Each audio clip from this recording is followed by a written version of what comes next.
Hello दोस्तों, मैं मोनिका आप सभी का स्वागत करती हूँ डेली डोज ऑफ मोनिका में। जहाँ पे हम वुमेन हेल्थ केयर और चाइल्ड हेल्थ केयर के बारे में बात करते हैं। तो आज जिस बारे में हम बात करने वाले हैं वो है पोस्ट डिलीवरी के बाद हमें किन किन चीज़ों का ध्यान रखना चाहिए। तो जो पहली बात है वो है हैवी ब्लीडिंग। जो सी सेक्शन हुआ हो या नॉर्मल डिलीवरी हुई हो, देखा गया है कि दोनों केसेस में ही काफ़ी ब्लीडिंग होती है। कुछ वुमेंस को काफ़ी ज़्यादा दिनों तक ब्लीडिंग होती है और काफ़ी को एक वीक या 2 वीक तक होती ही होती है।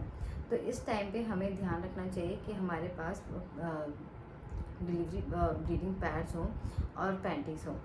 तो जो हमारे पैड्स होते हैं वो हमें बड़े साइज़ के लेने चाहिए, जो काफ़ी यूज़फुल होते हैं उस टाइम पे, क्योंकि जो हम नॉर्मल पैड्स यूज़ करते हैं वो उस टाइम के लिए सही नहीं होते, क्योंकि हमारी बॉडी ऑब्वियसली बहुत वीक होती है और हम उस चीज़ को बार बार जाके चेंज नहीं कर सकते हैं, क्योंकि उस टाइम पे काफ़ी ब्लीडिंग हो रही होती है। तो जो बड़े साइज़ के पैड्स होते हैं वो उस टाइम पे यूज़फुल होते हैं, काफ़ी लंबे टाइम तक उसको हम यूज़ कर सकते हैं। और ये आप अपने डॉक्टर से ही पूछ सकते हैं कि वो वहाँ पे आपके हॉस्पिटल में अवेलेबल हैं या नहीं है। अगर नहीं अवेलेबल तो आप अपनी जो डिलीवरी किट है उसमें ऑलरेडी किसी केमिस्ट शॉप से ख़रीद के रख सकते हो, ताकि उस टाइम पे आपको यूज़ हो जाए। और जो आपको पैंटीज़ ख़रीदनी है वो भी आपको एक साइज़ बड़ी यूज़ करनी चाहिए, क्योंकि उस टाइम पे आपका जो साइज़ है वो काफ़ी बढ़ जाता है।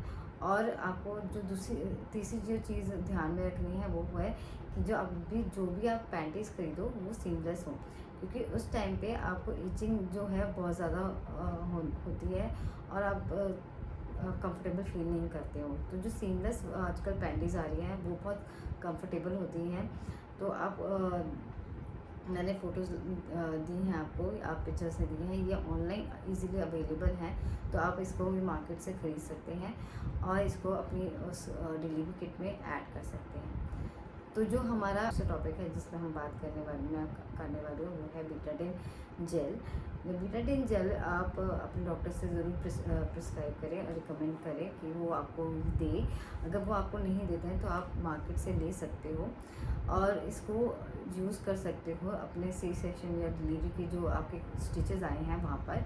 आपको क्या करना है, आपको एक वार्म वाटर लेना है, थोड़ा लूक वार्म वाटर लेना है, ज़्यादा गर्म नहीं, थोड़ा ठंडा, थोड़ा सा हल्का हल्का गुनगुना होना चाहिए। उसमें आपको ये जेल डालना है, मिक्स करना है।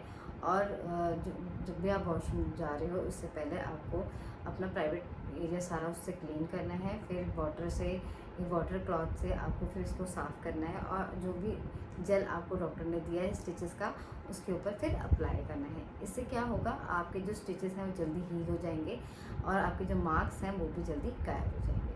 तो ये आपको बहुत यूज़फुल होगा। बीटाडिन जेल जो है आपको यहाँ पे बहुत यूज़फुल हो जाएगा। जो इसके अंदर तीसरा टॉपिक है जिसमें हम बात करने वाले हैं वो है ड्रेस फीडिंग ड्रेसेस, जो आजकल मार्केट में इजीली अवेलेबल हो रखी हैं, ऑनलाइन भी मिल जाती हैं।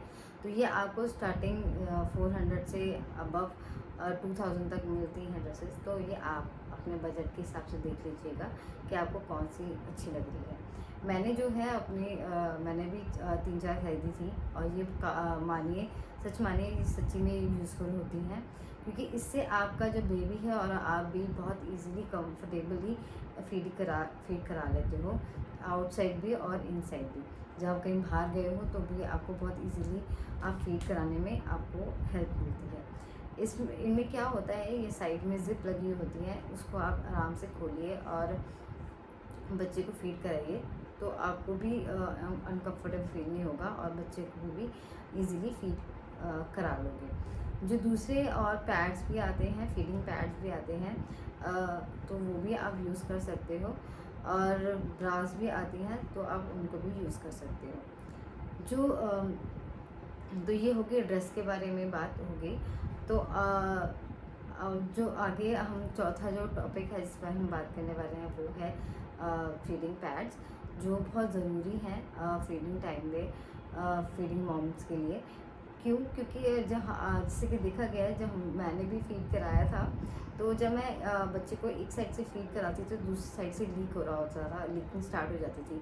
तो उस टाइम पे जो ड्रेसेस थी मेरी बहुत काफ़ी ख़राब होती थी और स्मेल हो जाती थी पूरी बॉडी में, और फिर मैं भी मतलब अनकंफर्टेबल फ़ील करती थी और बहुत ही स्मेली फ़ील करती थी।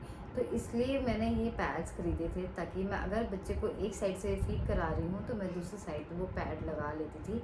तो जो भी ओवरफ्लो दूध हो रहा होता था, थोड़ा बहुत जो भी हो रहा था, तो वो सोक कर लेता था। तो इससे क्या होता ना, मेरी ड्रेस भी ख़राब नहीं होती थी और मैं आराम से बच्चे को फ़ीड भी करा लेती थी।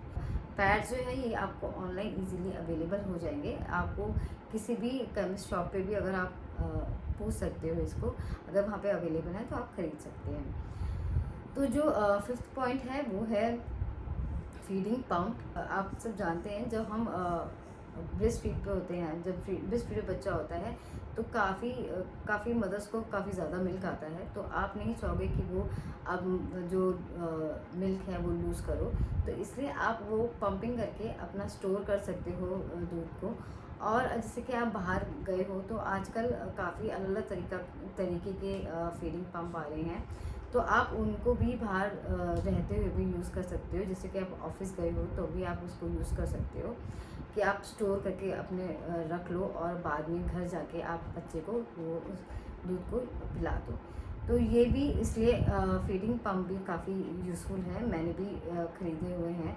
तो आप देख सकते हो, ये मैंने ख़रीदे हैं, तो आप ऐसे ले सकते हैं। ये ईज़िली आपको ऑनलाइन मिल जाएँगे और कुछ काफ़ी ज़्यादा एक्सपेंसिव है, बट कुछ काफ़ी बजट में है। तो जो भी आपका बजट है आप उस हिसाब से ले सकते हो।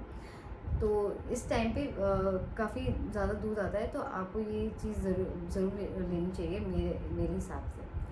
जो लास्ट और इम्पॉर्टेंट चीज़ है वो है, डिलीवरी के बाद आपको गर्म पानी पीना है। तो वो जो गर्म पानी है, क्यों पीना है? क्योंकि उस टाइम पे आपकी जो बॉडी है वो ठंडे पानी से आपकी जो फैट है वो कम नहीं होता है। इसलिए आप जितना गर्म पानी अपने डिलीवरी के बाद पियोगे, आपका जो बॉडी है वो जल्दी हील हो जाएगी। हील करने में आपको मदद करेगा और आपका जो फैट है वो भी जल्दी हील हो जाएगा। तो इसलिए आपको गर्म पानी पीना है। और गर्म पानी इसलिए भी पीते हैं क्योंकि वो दूध बनाने में हेल्प करता है। तो आप ये भी कर सकते हो, आप कहीं ऑनलाइन या किसी भी शॉप से आप एक हॉट वाटर ले लीजिए, और जिसमें आप जीरा वाटर भी ले सकते हो। जीरा वाटर जो है वो आपको मिल्क बनाने में आपकी काफ़ी हेल्प करेगा। जीरा वाटर और अजवाइन वाटर, आप जीरा और अजवाइन को मिक्स करके बॉईल करके आप अपने एक बॉटल में स्टोर करके रख लीजिए, जो आप को पूरे दिन में 3-4 बार भी आप पी सकते हो, जिससे कि आपका जो मिल्क है वो बनना बंद नहीं होगा और अच्छे से आपको दूध आएगा, ताकि आप अपने बच्चे को फीड करा सको। तो इसलिए जो लास्ट ये टॉपिक मैंने इसलिए रखा है क्योंकि ये जो काफ़ी मदर्स को नहीं पता होता कि कुछ मदर्स को दूध बनना भी बंद हो जाता है, तो उस टाइम पे जीरा वाटर और अजवाइन वाटर काफ़ी काम आता है। तो इसलिए आप उसको बना के रख लीजिए अपनी हॉट वाटर बॉटल में। तो ये जो कुछ टॉपिक्स हैं जो मैंने आपके साथ शेयर करे हैं, ये मैंने खुद भी एक्सपीरियंस करे हैं, इसलिए मैंने आपके साथ शेयर करे हैं। तो प्लीज़ आप मुझे ज़रूर बताइएगा कि आप सबको ये यूज़फुल हुए हैं कि नहीं, और आपको मेरी ये सब टॉपिक कैसे लगे। प्लीज़ मुझे इस बारे में कमेंट कीजिए, और मुझे किस बारे में बात करनी चाहिए उस बारे में ज़रूर मुझे बताइएगा। तो चलिए इस वीडियो को यहीं एंड करते हैं, और आई होप जो नई मॉम्स अब बनी हैं और जो बनने वाली हैं उनको ये मेरे जो टॉपिक्स हैं वो अच्छे लगे हों, और जो मैंने जो कुछ इम्पोर्टेंट चीज़ें बताई हैं वो उनको पसंद आई हों। अगर आपको ये सब यूज़फुल आए हों, आपको ये सब चीज़ आप यूज़ कर रहे हो जो मैंने बताई हैं, तो प्लीज़ मुझे कमेंट ज़रूर करिएगा कि आपको वो हेल्पफुल हुई कि नहीं हुई। तो thanks for watching and keep watching my channel. Thank you for giving your time. Okay then, bye.